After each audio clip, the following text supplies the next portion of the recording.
தவறான விமர்சனம் பண்ணுகிறவர்களை, எங்களை குறித்து பிழையாக பேசுகிறவர்களை குறித்து நாங்கள் எந்த விதத்திலும் அதற்கு நேரம் கொடுக்க கூடாது, அல்லது அதை எங்களுடைய காதுகளிலே விழுத்து விடக்கூடாது, நாம எடுத்து விடக்கூடாது. பாருங்கள், நான் ஒரு உதாரணத்தை சொல்லுகிறேன். சவுலை குறித்து சொல்லப்படுகிற 1 சாமுவேல், அங்கே 1 சாமுவேல் புஸ்தகத்திலே 10வது அதிகாரம் 27வது, அங்கே சவுல் ராஜாவாக்கப்பட்ட பின்பு அங்கே நடந்த ஒரு காரியம்.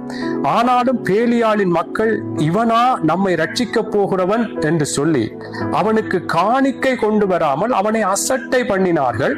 அவனோ காது கேளாதவன் போல இருந்தானாம். பாருங்கள், எப்படி ராஜாவாக்கப்பட்டு விட்டான். ஆனால் சிலர் என்ன செய்கிறார்கள் என்றால்,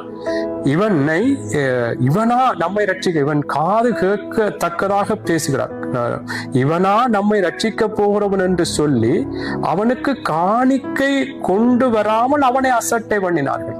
பாருங்கள், இப்படி சொல்லி இவரா எங்களை ரட்சிக்க, இவரா ராஜா என்று சொல்லி அவனை ஒரு அசட்டை பண்ணினார்களாம், ஒரு அலட்சியம் பண்ணினார்களாம். ஆனால் அந்த சவுல் அவர்களுடைய பேச்சையும் அவர்களுடைய செயற்பாடுகளையும் அவனு காது கேளாதவன் போல. இதைத்தான் நான் சொல்லுகிறேன். இன்றைக்கு என்னையும் உங்களையும் குறித்து பிழையாக, தவறாக, அன்பானவர்களை, கர்த்தருக்குள்ளே வாழ்ந்து கொண்டிருக்கும் பொழுது விமர்சனங்கள், பல பேச்சுக்களை பேசும் பொழுது ஆண்டவரை முதலே சொல்லிவிட்டார், நீங்க பாக்கியவான்கள், ஆசீர்வாதமானவர்கள்.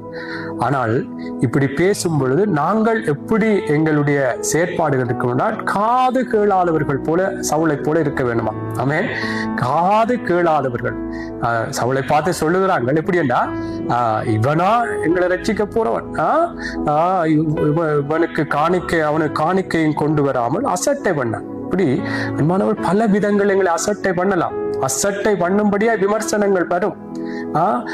விமர்சிப்பார்கள், பலரோடு சேர்ந்து பல விதங்களிலே காரியங்களை சேர்ந்து கதைப்பார்கள், தவறாக பேசுவார்கள், எங்களுடைய ஊழியங்களை குறித்து தவறாக பேசலாம். அன்பானவர்களே, கர்த்தருக்குள்ளாக நீங்கள் சரியான முறையிலே நாங்கள் ஊழியத்தை செய்து கர்த்தருக்குள்ளாக உங்களுடைய வாழ்க்கை நடத்துங்கள். பேசுகிறவர்கள் பேசட்டும். ஆமென். அதை சவுல் செய்தது போல காது கேளாதது போல விட்டு விட வேண்டும். ஆமென்.